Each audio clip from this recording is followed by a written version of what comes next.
Привет, друзья! Сегодня я покажу вам кое-что, что является частью нашей культуры, индуистской культуры. Это часть нашей индуистской культуры.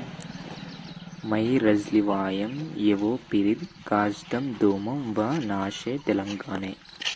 Его называют мугу. Его рисовое зерна перемалывают и используют.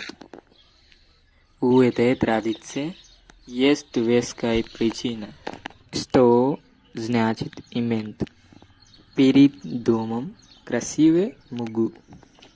Птицы и муравьи и другие мелкие существа едят мугу.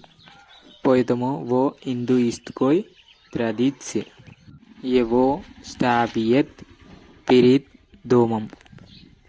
Они делают это каждый день.